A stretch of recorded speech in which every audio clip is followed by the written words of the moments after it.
Hi everyone, welcome back to my channel. My name is Gretchen and today I am going to do the mid-year freakout tag, and I have been toying around with the idea of doing this tag video and I was kind of procrastinating. There have been a lot of things going on and I officially got tagged by Jess from Stalking Kafka yesterday, so I figured what the heck, I absolutely wanted to do this video, so that was the perfect time to come up with my answers and talk about this fun tag video. So there are a lot of questions, so settle in, maybe get yourself a drink because this might end up being a long video because there are a lot of questions and there are a lot of books and things to talk about. So the first question is the best book that I have read so far this year. And I don't think it's a surprise to anybody when I say the book James by Percival Everett. This was my most anticipated book of the year and it did not disappoint. I did a full-length review of this video and all my thoughts are about the book are in that, and I just cannot stop thinking about this book. Ever since I read it, it's just been such a source of entertainment for me, and yeah, I'm still kind of thinking to myself that this is going to be one of, if not my favorite book of the year. So it'll be interesting to see between now and the end of the year whether or not that has changed, but for now, best book of the year, James by Percival Everett. So the second question is, what is the best sequel that I have read this year? And this was kind of a tough one for me because I don't really read a whole lot of books that are in series, but when I was reviewing all of the books that I have read so far, there were a couple that I had to choose from, and there's actually two that I could have chosen, but one I'm actually going to use for a question later. So I am going to go ahead and say that Wandering Stars by Tommy Orange was my favorite sequel this year. And I feel a little funny saying that that's my favorite sequel because it is kind of a sequel. It's a follow-up, I would say, more so than a continuation of the first book, but I really enjoyed that. I love Tommy Orange as a writer. I think his writing is so sharp and relevant, and I did really enjoy this follow-up to There. So the next question is, what is a new release you haven't read yet but want to? And it's kind of funny because I could probably talk for hours about all of the new releases that I still want to get to or need to get to and haven't, but there is one book in particular that I am really looking forward to getting to, and that is Long Island by Colm Toibin. Which is funny because it's actually a sequel to Brooklyn, which was written, I think, well over 10 years ago. But if I had been a better reader, or a more organized reader, I should say, I could have gotten to that sooner, and that may have actually been my favorite sequel. But sadly, I haven't had a chance to get to it yet, but I will. I actually have a hold for the physical copy at my library, and I think I am like maybe 5 or 6 down the line, so it shouldn't be too long or too much longer before I can get to that book. Now, the fourth question is my most anticipated release for the second half of the year. And this was a super easy question for me. It's Intermezzo by Sally Rooney. I love Sally Rooney. I don't care what anybody says. I know she has a lot of people that love her writing and she has a lot of haters too. I personally love Sally Rooney. I love how messy and complicated her characters are. I love that nothing is straightforward and her books always bring out the worst in people, and it exposes all of their messiness and their flaws. And I just really love how real her writing truly is. I believe every single one of her characters because they are presented to us warts and all. And when I found out that she had a new book coming, I believe it's coming out maybe the first week of September, I absolutely knew that I had to get my hands on that. So hopefully that is a book that I can get to very quickly once it ends up being released. But yeah, that was probably the easiest question on the entire list for me to answer. So number 5 is the biggest disappointment this year. This is another easy question because I actually just finished and did a full-length review for Night Watch by Jane Ann Phillips, and that was the 2024 winner of the Pulitzer Prize, and I was really let down by that book. Like I said, I did a full-length review, so you can watch that for all of the specifics as to why I didn't get along with that book. But yeah, I was really hoping going into that it was more, and it just, you know, my expectations weren't met, and I ended up not really gelling with that book at all. So that was my biggest disappointment. So question 6 is the biggest surprise this year. And there's actually 2 that I want to talk about. And the first one is a nonfiction book called There's Always This Year by Hanif Adorakib. And this book was so surprising to me. First of all, because it revolves around the themes of basketball, and I'm not a huge basketball fan. I don't know a whole lot about the sport, but I listen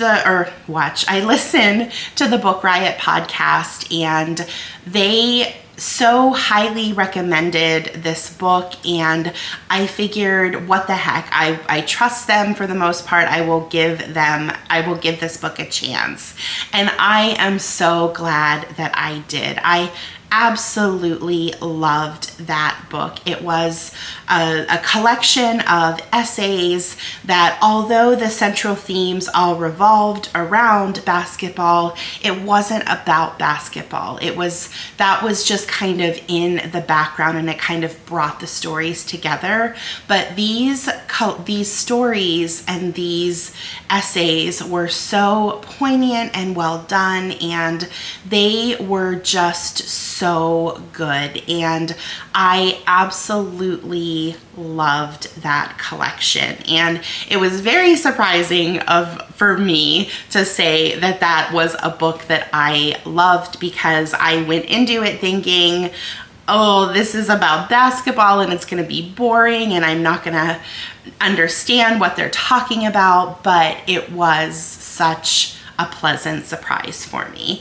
And the second surprise is I had no idea that we were going to get a Women's Prize for nonfiction this year. I always follow the Women's Prize, but when I found out that there was going to be a second prize for nonfiction, I was really surprised and shocked. I was pleasantly surprised that we were going to have a second book prize from the Women's Prize, but I went into it thinking that it was just going to be a mediocre experience for me, and I could not have been more wrong.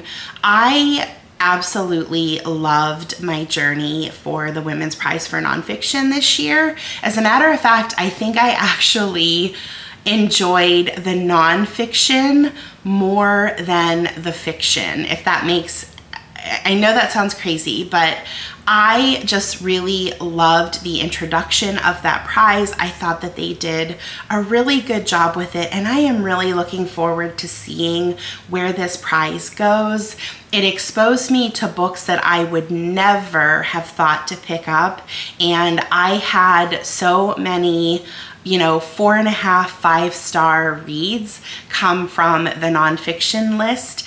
And I just cannot believe how my reading tastes are changing and evolving, and I am finding myself picking up more nonfiction than I ever have before. I mean, I still love my fiction. I'm always going to be reading fiction, but I have never really focused on nonfiction as much as I have this year, and it's been a really enlightening and great experience for me so far. So question 7 is, who was my favorite new author? And this is actually a really tough question for me to answer because I have been keeping track of all of the books that I have read by new authors this year. And so far, of the just over 100 books that I've read, 93 of them have been from new to me authors. So I am definitely spoiled for choice when it comes to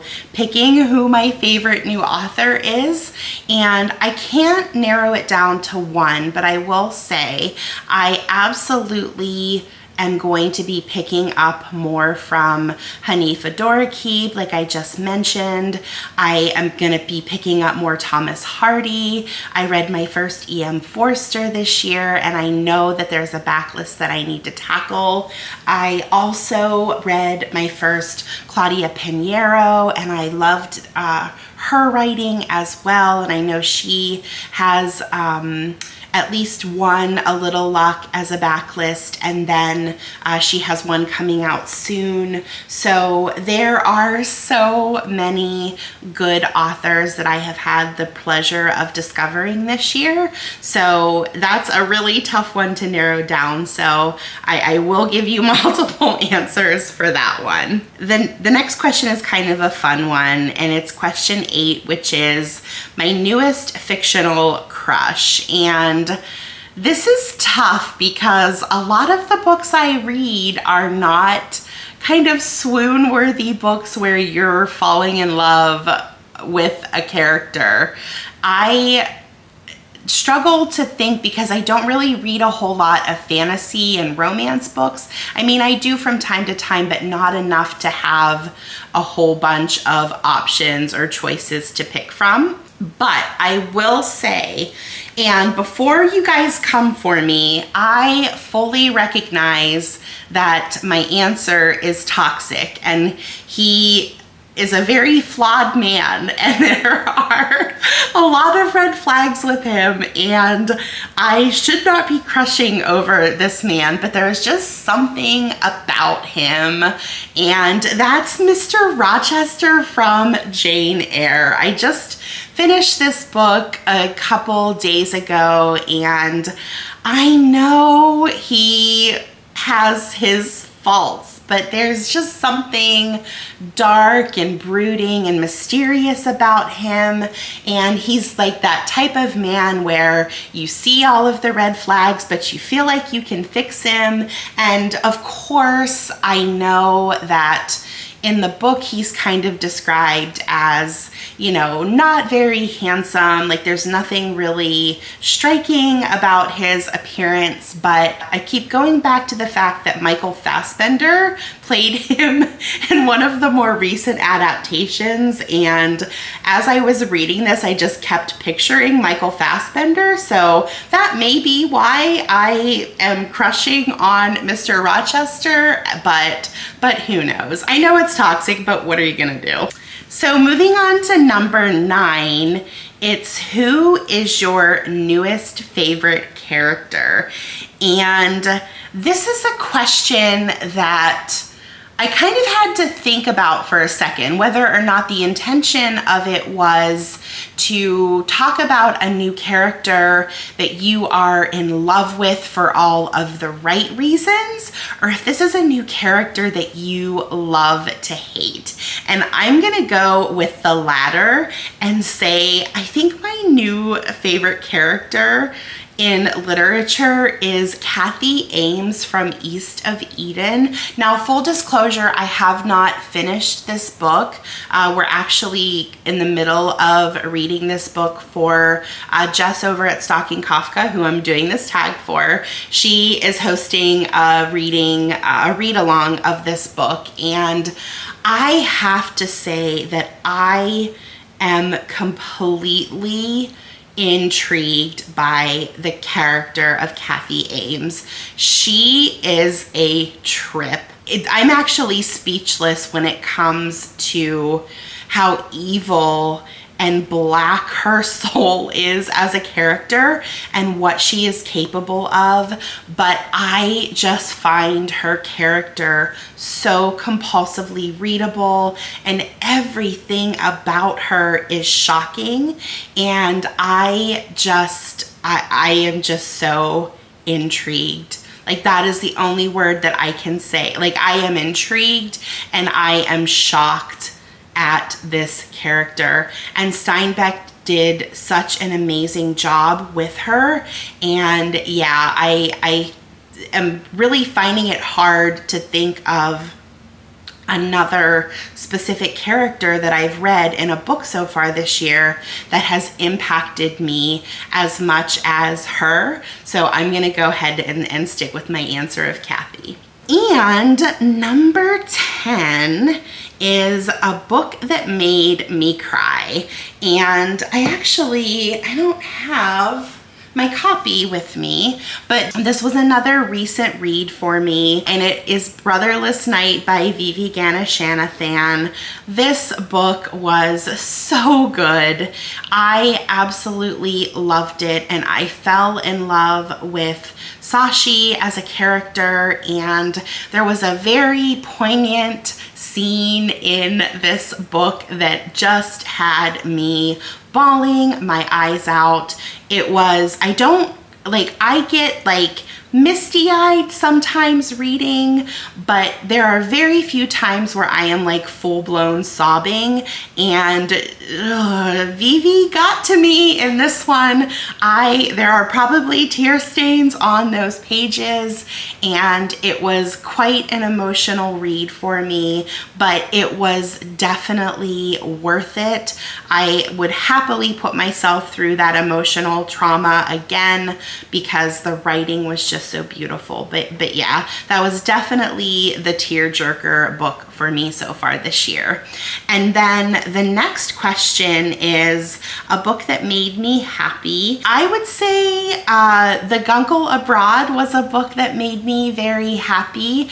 I could have also used this as my answer to number 2, which is the best sequel, but I kind of wanted to have a different book for each one. I really enjoyed the first one and the second one. It was just so comforting and cozy, and I love the characters and the little nephew in that book. He is just the sweetest kid. I love him with all of my heart. He is just so sweet, and I just constantly felt myself just smiling as I was reading it because it's funny and it's heartfelt, and it just hits all of the right notes when you're looking for that feel-good book that makes you that really makes you laugh, but at the same time the story is one that just makes your heart smile as well. All right, so moving on to question 12. What is the most beautiful book you've bought or received so far this year?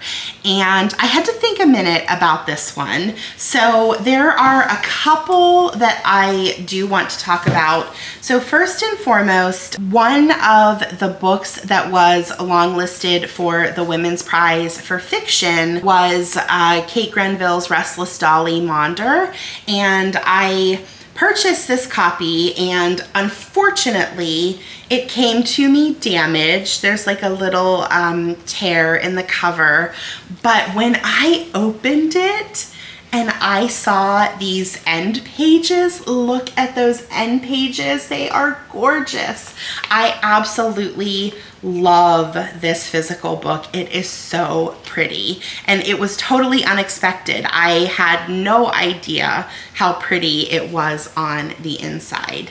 And then a couple others just to mention. So I do like to read a lot of classics, and I do collect the Penguin cloth-bound classics. So for any of the classics that I have read where they have an edition, after I have finished the book, I always try to get a copy. So there were 2 specific ones this year so far that I have been able to add to my collection. I just, like I said, recently finished Jane Eyre, so I purchased this copy.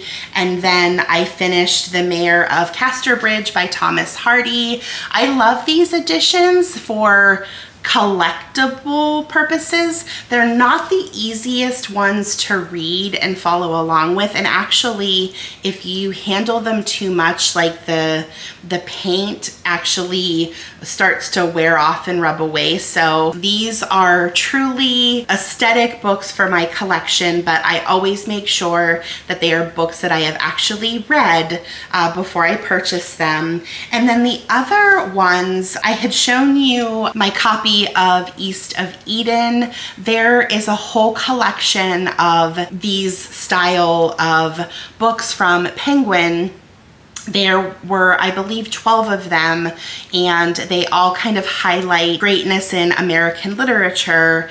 And I have since, I think my collection is complete now. I have a couple of them still upstairs, but we have all of these. Now, these are ones I've been collecting over the years. These weren't all, you know, new acquisitions this year, but there are several of them. You can look there to see the titles, and I have actually One Flew Over the Cuckoo's Nest is upstairs, and The Crucible by Arthur Miller is upstairs as well. So that is the complete collection, and I am so happy that I have acquired them.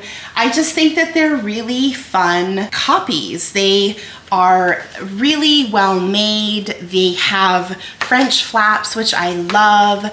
I know that this is kind of a Marmite thing, but I love deckled edges, and they have deckled edges, and I love how they feel in your hand, and they're just really high quality, and I love them. So, and then 13, what books do you need to read by the end of the year? And that is certainly a loaded question. I'm certainly not going to go through all of the books on my TBR that I am hoping or looking to finish by the end of the year. But what I will say is I am definitely going to be reading the entirety of the Booker long list. That long list is going to be announced in a month. It's going to be announced on July 30th. So I will be reading that. Also have to finish the long list for some of the book prizes that have since passed. So I think there are 3 books left on the Women's Prize for Nonfiction that I have to read. There are 2.5 books that I have to finish from the Women's Prize for Fiction, and then there are a few left over from the International Booker that I have to read as well.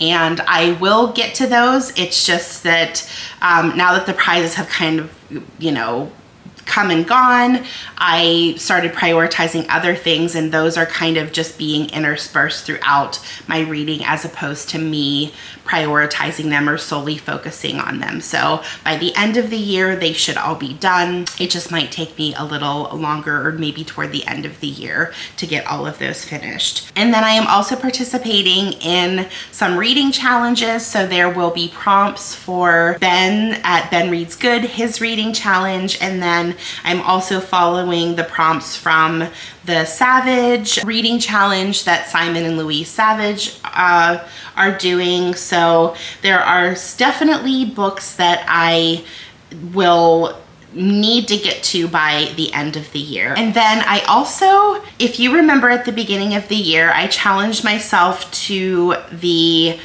24/7 365 reading challenge where I was taking 7 different categories of books and I was challenging myself to read 24 books in each of those categories over the course of a year.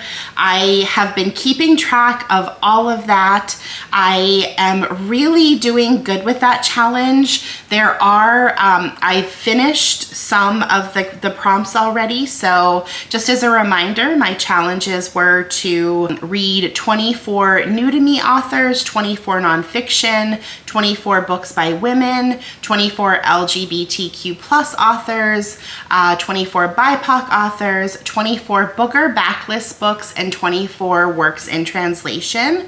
And I have finished the new to me, the nonfiction, the women's authors, and I am just about done with the LGBTQ plus, BIPOC, and translated. But I really need to focus on my Booker backlist. So far, I've only read 3 Booker backlist books, which are books that have been longlisted, at least longlisted for the Booker Prize since its initiation in 1969. So there is a wealth of books to choose from. I just have not been good at focusing on that. So I need to kind of look at some of the prompts for the reading challenges that I am in and see if there are any books that would work so I can kind of kill 2 birds with 1 stone. There is still definitely time for me to fully complete my challenge, but I definitely do need to start focusing on some of those backlists. And it doesn't count for any books that were just nominated or longlisted for this year. So the 13 books that will be announced in July are not going to count, nor will any of the ones that were included in the International Booker long list earlier this year count toward that either. So I definitely need to go look at my Booker bookshelf and determine which ones I am going to be able to fit in throughout the rest of this year. So, but yeah, so that is my mid-year kind of status update. I don't know if it's necessarily anything to freak out about, but it was really fun to kind of reflect on all of these things and take a minute to look back on where I have come so far in my reading year. I love these little check-ins because it was a really good reminder of, you know, where I kind of want to go, where I'm keeping my promises to myself and where I'm failing. So yeah, this was a really fun experience, and thank you so much to Jess for tagging me. I can't really think of anybody else that I would want to tag. I feel like I'm the last person that has done this video. I have seen so many that have been done already, and most of the people that I follow have already done it. So, but if you have a channel and this is something that you want to do, please feel free. I absolutely adore watching this specific tag video. So I encourage the more people doing it, the more stuff I have to watch. And until we read again, bye.